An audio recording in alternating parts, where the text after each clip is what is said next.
April 16, 1947. Auschwitz. A man is led through the grounds of a camp he once commanded. He knows every inch of this place, the guard towers, the wire, the crematorium chimneys still standing against a grey sky. He built this. He expanded it. He turned it into the most efficient killing machine the world had ever seen. And now, flanked by guards and an executioner in a black hood, Rudolf Höss is walking toward a specially constructed gallows. He is 45 years old. He has maybe minutes left. This is where the story ends. But to understand what this moment meant, we have to go back. Because what most people don't know is that Höss almost never made it here. He evaded capture. He built a new life. He hid in plain sight. And the man who finally cornered him gave his soldiers a box of axe handles and walked away. Justice, it turns out, is rarely clean. Before we go any further, drop a comment and let us know if you have a family connection to this era or a favorite historical site you've visited. We'd love to hear from you. To support the channel and help us grow this community of history enthusiasts, please give the video a like, subscribe, and hit that notification bell so you never miss an untold story. And if you know someone who values history as much as we do, please share this video with them. It truly makes a difference. Now, let's continue. Imagine being one of those guards. Walking him through there. The same dirt paths. The same air. You're trying to stay composed, but your hands won't stop shaking. Because you know what happened here. Everyone knows what happened here. And that's exactly why this execution had to happen inside Auschwitz. Former prisoners had petitioned the court directly. They wanted Höss to die where his victims had died. Not in some anonymous courtroom. Not far away, where history could soften the edges. Here. On this ground. The symbolic weight of that decision was deliberate. And it was devastating. To understand how we got to that gallows, you have to understand who Rudolf Höss was. Not the man standing in chains. The man before. Höss was an SS officer of uncommon ambition. Methodical. Loyal. Deeply committed to the machinery of the Reich. When he was assigned to Auschwitz, then a converted Polish army barracks, it was a modest facility. He changed that. He expanded the camp. He introduced Zyklon B. He worked alongside his deputies to engineer systems designed to kill as many people as possible, as efficiently as possible. By his own later admission, delivered at the Nuremberg Trials with a chilling calmness that many in the courtroom interpreted as pride, Höss stated that at least 2.5 million victims were executed and exterminated at Auschwitz by gassing and burning. He added that at least another 500,000 had succumbed to starvation and disease. 3 million, in total. His estimate. He said it like he was reading a logistics report. 3 million. Say that number slowly. 3 million. It doesn't fit inside your head. It's too large. It stops meaning anything. And that's part of what made him so dangerous. He made it stop meaning anything. That was the whole point. Höss didn't see himself as a monster. That's the disturbing part. He saw himself as an administrator. A problem solver. A man who had been given an enormous task, and had done it well. That detachment, that bureaucratic distance between action and consequence, is precisely what made him capable of presiding over industrial-scale murder. And it's exactly what made him think he might escape justice. The war ends. May 1945. The Reich collapses. Berlin burns. Hitler is dead. And across Germany and occupied Europe, the machinery of the SS begins to dissolve. Men who had run the camps, who had signed the orders, opened the valves, pulled the triggers, started to run. Höss had been advised by Heinrich Himmler himself, disappear. He was told to conceal his identity. Avoid detection. A war crimes tribunal was coming, and everyone knew it. Höss obtained false papers. He became Franz Lang. A former sailor. A man with no past worth mentioning. He found work as a gardener on a farm in northern Germany. For almost a year, it worked. Think about that. The commandant of Auschwitz, pruning hedges. Neighbors walking past. A quiet life. Normal mornings. While the mass graves were still being documented. While survivors were still trying to find words for what had happened to them.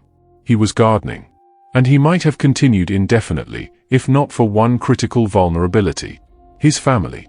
Hedwig Höss, his wife, had been arrested. She was being interrogated as an accomplice. And the interrogators wanted one thing above everything else. "Where is your husband?" She held out. For a while. But eventually, she gave them what they needed. Hans Alexander. A German Jewish man who had fled to England before the war. A man who had watched from a distance as everything he had known was consumed. By 1946, Alexander was a captain in the Royal Pioneer Corps, and one of the lead investigators in Britain's #1 War Crimes Investigation Unit. He was a Nazi hunter. And when Hedwig Höss broke, Alexander had what he needed. He assembled a team of British soldiers and moved toward the farm. These weren't men arriving to serve papers. These were men who knew. They knew what Auschwitz was. They had seen the photographs. Some of them had walked through the liberated camps. And now they were closing in on the man responsible. You can imagine what was building inside them. They approached the farm. A man was working in the garden. When Höss saw them coming, he allegedly bit down on a cyanide capsule. It didn't work. Alexander and his men stood face to face with the commandant of Auschwitz. Alexander ordered Höss to remove his wedding ring. Höss refused. Alexander retrieved a kitchen knife and made clear he would remove the finger along with it. Höss removed the ring. And there, etched inside the band, were two names intertwined. Rudolf and Hedwig. The game was over. That moment. The ring. The names. No more denials. No more Franz Lang. No more Gardner. Just him. The man who had run Auschwitz. Standing in a farmyard. Caught. And the soldiers around him had been waiting for this moment for a long time. What followed was not sanctioned. Alexander stepped back. He left his men alone with Höss. And a box of axe handles. For 10 minutes. 10 minutes. They pulverized him. He was on the floor. Rolling. Barely conscious. And they weren't stopping. Someone eventually told Alexander, "If you don't call them off, you'll only have a corpse." And the truth is, that would have been a problem.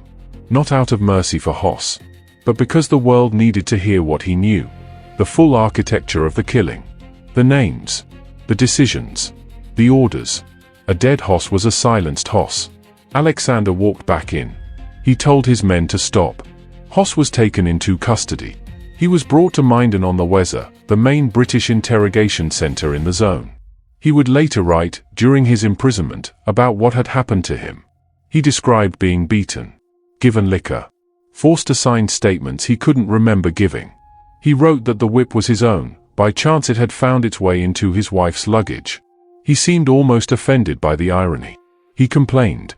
The commandant of Auschwitz complained about his treatment.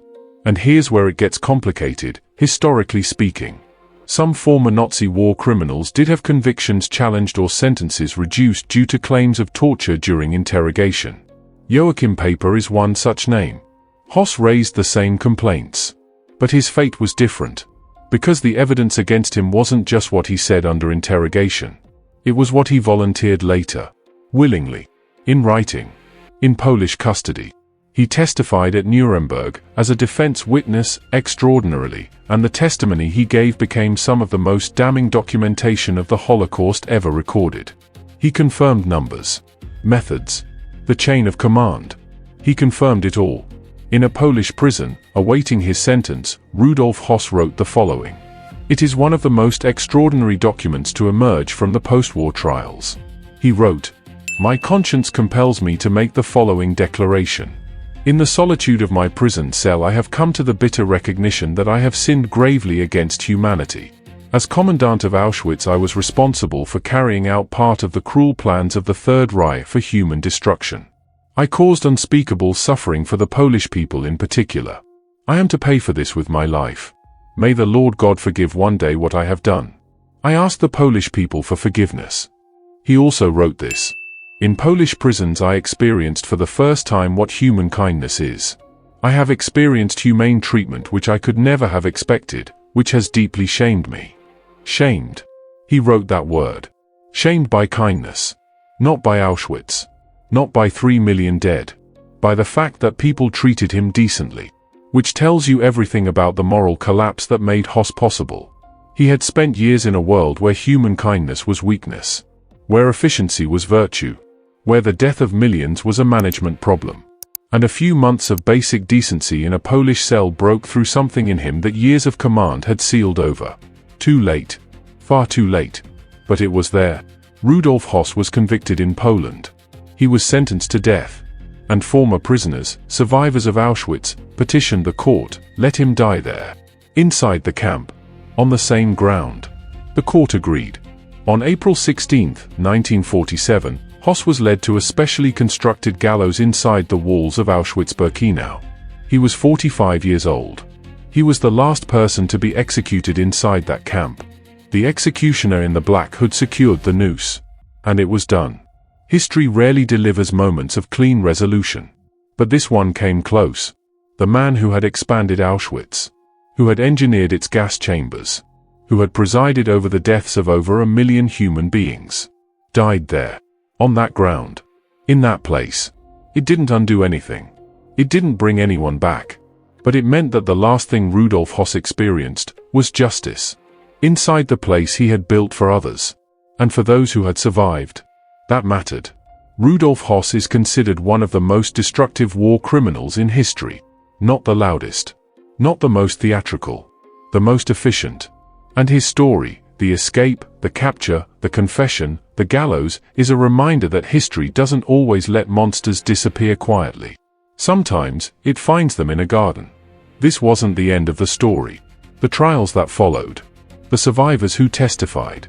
The questions that are still being asked today about how ordinary men became architects of genocide. If you want to go deeper, stay with us. And if you know someone who values history, who believes these stories have to be told, share this video with them. It helps us keep going.